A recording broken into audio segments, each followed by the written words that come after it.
Hi කොහොමද ඔයාලට? පැයෙන් සරුංගලයක් හදලා උඩ හරිමුද? ඔයාලත් මාත් එක්ක මේ විදිහට හදලා බලන්න. හරි මම දැන් සරුංගලය හදන්න මෙන්න මේ වගේ කිතුල් පිත්තක උණ පටි කෑල්ලකෝ අරන් තියෙන්නේ. මම දැන් මේ උණ පටි කෑල්ල දෙපැත්තම මෙන්න මේ විදිහට ගා ගන්නවා. මේක දෙපැත්තම බැලන්ස් වෙන විදිහට ගා ගන්න. ඊට පස්සේ නූලක් අරන් මේ උණ පටියේ හරි මැද්ද අපි හොයා ගන්න ඕනේ. ඒ හරි මැද්දෙන් හොයාගෙන එතනින් නූලක් ගැට ගහලා බැලන්ස් එක බලනවා උණ පටියේ. මාරම ලේසි ඔයගොල්ලන් ඉක්මනට හදලා අරවලා උඩ අරින්න පුළුවන් සරුංගලයක් තමයි මේක. ඉතින් ඔයගොල්ලෝ කරලා බලන්න මෙන්න මේ වගේ. මෙන්න මේ විදිහට ගානට උණපටිය දෙපැත්තම බැලන්ස් වෙන විදිහට ගා ගන්න ඕනේ. ඊට පස්සේ අපිට තියෙන්නේ මේක කිතුල් පිටර දීලා ගානට හොඳට හිර වෙන්න ගැට ගා ගන්න එක හෙල වෙන්නේ නැති වෙන්න ගානට තද වෙන්න ගැට ගා ගන්න මෙතන.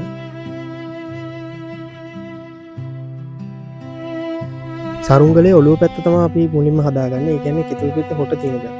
ඒක හරියට ඕගොල්ලෝ ත්‍රිකෝණයක හැටියට මේ විදිහට ගැට ගහගන්න. හරිම ලේසි.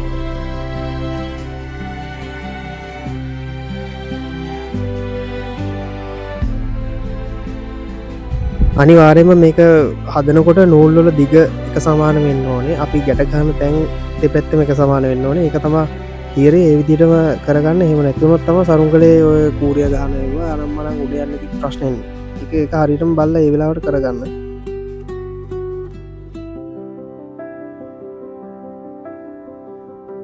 හරි දැන් අපි සරුංගලේ උඩ කොටස හදාගෙන ඉවරයි. දැන් අපි තියෙන්නේ පිටි යට ටික හදාගන්න. ඒකටත් අර විදිහට අයිනෙන් නූලක් ගැට ගහ ගන්න.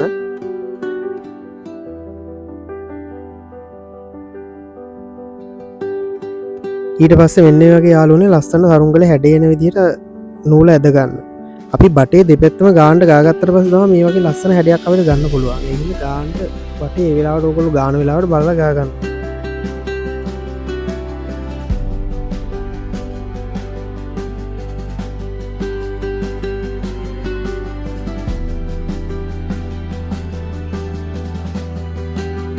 ඔන්න දැන් අපේ සරුංගලේ සම්පූර්ණ හදලා ඉවරයි.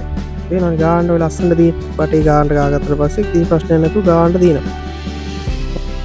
මේකට මම තව නූල් ටිකක් අදිනවා. එතකොට අර අපි සරුංගලේ ඇලෙව්වට පස්සේ ඉටිකොලේ එහෙම බුරුල් වෙනවා. ඒ බුරුල් වෙන ප්‍රශ්නයක් තියෙනවා. නූල් ටිකක් ඇද්දාම සරුංගලේට මාරම ලුක් එකක් එන්නේ. ඔයගොල්ලොත් මෙන්න මේ වගේ ලස්සන නූල් ටිකක් ළඟ ළඟ ඇද ගන්න. ඒකට ඉටිකොලේ හොඳට ඇදිලා තියෙනවා අපි අලවන ඕන කොලේ. ඔන්න සරුංගලේ හදලා ඉවරයි. දැන් අපිට තියෙන මේක ලස්සනට අලව ගන්න. කැමති ඩිසයින් එකක් දාලා ඕගොල්ලන් දැන් මේක අලවන්න පුළුවන්. මම දැන් මේ වගේ පටි ගහන්න තමයි හිතන්නේ. ඕගොල්ලෝ කැමති කොලයක් අරන් කැමති විදිහට ලස්සනට අලව ගන්න.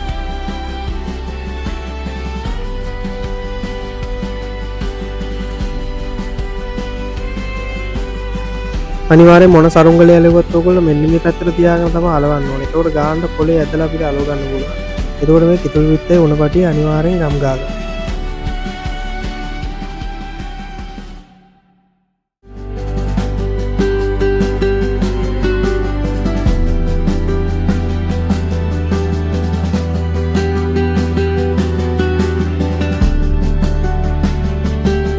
ඔන්න යාළුවනේ මම දැන් සරුංගලේ අලවලා ඉවරයි. දැන් මට තියෙන්නේ මේකට මැල් ටිකක් දාලා උඩ හරින්න.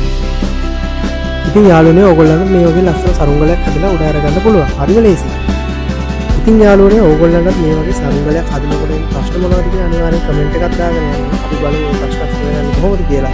ඒ වගේම මේ වීඩියෝ එක ලස්සනයි නම් වටිනවා නම් ව්‍යාපාරයක් දාන්නවත් කරන්න එපා.